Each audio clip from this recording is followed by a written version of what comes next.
हमारे साथ कांग्रेस के विधायक है राव दान सिंह, उनसे भी हम बातचीत करेंगे। सर, आपके क्षेत्र के अंदर हालांकि ये जानकारी मिल रही है कि बाढ़ की वजह से कम कोई नुकसान नहीं हुआ, ध्यान आकर्षण प्रस्ताव लगा हुआ है, लेकिन एम्स को लेकर के रेवाड़ी में जो बातें कही जा रही थी या फिर जो दूसरे जो आपके क्षेत्र के मुद्दे हैं उनको किस तरीके से उठाएंगे और प्रदेश के क्या मुद्दे हैं जिनको आप उठाने वाले? इसके अलावा एक सबसे बड़ी जो बात है वो ये है कि भावांतर भरपाई के लिए इन लोगों ने कहा था कि जो बाजरे की खरीद होगी उसके अंदर 2200 रुपये में हम खरीदेंगे, 300 रुपये का जो गैप है उसको हम देंगे।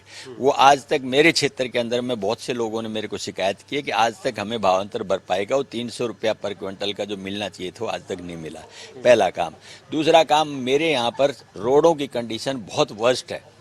शहर के लगा लें या गाँव के लगा लें, 25 करोड़ रुपए दिए थे ना अलग से? रुपए दिए हैं, उनके अंदर अभी तक कार्य एक दो जगह पे शुरू करने की बात इन्होंने कही है, बाकी जगह पे कहा कि प्रोसेस में है। पैसा लग गया होगा उस 25 करोड़ में से? अब उसमें से मैं समझता हूँ एक दो रोड इन्होंने बनाए हैं, क्योंकि किए हुए को हम नकारेंगे नहीं, लेकिन एक दो रोड में 1-1.5 करोड़ रुपए लगा दिए, उससे क्या है? 5 करोड़ रुपए हमें पहले दिए थे, उसकी भी पूर्ति नहीं की गई आज तक। तो मैं समझता हूँ कि ये इनकी कथनी और करने में बहुत बड़ा अंतर है।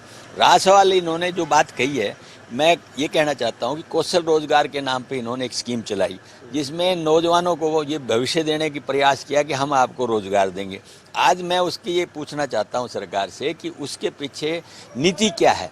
आप उनको लेकर के ना, पहली बात तो ये है क्या रिजर्वेशन को कवर करेंगे, दूसरा ये है कि जिनको सिलेक्शन देंगे उनका भविष्य एक परमानेंट होने का रहेगा, और तीसरा ये है कि अगर उनको ट्रांसफर की जरूरत पड़े तो किस आधार पर आप और कहाँ ट्रांसफर करेंगे। स्पष्ट कर दिया सीएम साहब ने, कल प्रेस कॉन्फ्रेंस सुनी होगी आपने, कि या तो मौजूदा जहाँ जो उसका स्टेशन है वहीं पर उसको रोजगार मिले या उसके नियर स्टेशन पर, क्योंकि इसमें ट्रांसफर नहीं होगी। और HKRN तो बनाया ही ठेकेदारी को खत्म करने के लिए बनाया।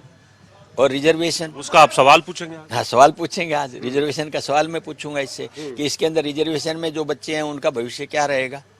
अभी कंवरपाल गुर्जर से हम बात कर रहे थे, कल आपने कहा भी नेता प्रतिपक्ष के साथ जब आप विधायक दल की बैठक कर रहे थे तमाम विधायक, तब ये कहा कि इसके अंदर तो गड़बड़ है, ये करप्शन है अपने आप में एक, और रोजगार अगर दिया जाता है तो ये रोजगार सरकार दे रही है लेकिन स्थायी रोजगार किसी तरीके से नहीं है, उनके पक्का करने की बात जैसे आपने भी उठाई। लेकिन कंवरपाल गुर्जर ये कह रहे थे इसका धन्यवाद करना चाहिए कि ठेकेदारी प्रथा की वजह से जो नुकसान होता था, पैसे कुछ दिखाए जाते थे, दिए कुछ जाते थे, वो तमाम चीजें खत्म हुई हैं। नहीं, देखिए वो समापन नहीं है। आप एक समस्या का एक समाधान देते हैं और 4 सुविधाएं और रहती हैं, उनका समाधान नहीं हो पाता, तो सरकार की जिम्मेवारी उन चारों समस्याओं के समाधान की भी रहती है।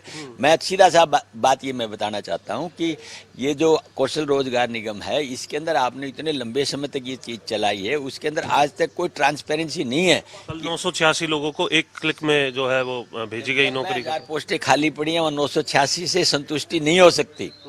आप ये तो एक मात्र औपचारिकता है कि हमने 90,000 में से 900 सीट दे करके ना आपने तय कर दिया कि आज हमने रोजगार आपको दे दिया है, और उसका भी भविष्य क्या ये गारंटी देते हैं कि परमानेंट होंगे, और परमानेंट होंगे तो कब तक होंगे, और इनकी ट्रांसफर होगी तो इनकी नीति क्या रहेगी, ये मैं जानना चाहता हूँ। तीसरा एक और जो विषय चिंतनीय है मेरे क्षेत्र के विकास के बाद में, वो सबसे बड़ा चिंतनीय है कि नशे की जो लत है वो धीरे धीरे पंजाब से चल करके ना हरियाणा के अंदर प्रवेश करती जा रही है। ये हमारे भविष्य की बात है। सरकार को तुरंत प्रभाव से इस पर संज्ञान लेना चाहिए, तुरंत प्रभाव से सख्त एक्शन लेकर के ऐसे लोगों के साथ सख्ती से पेश आना चाहिए।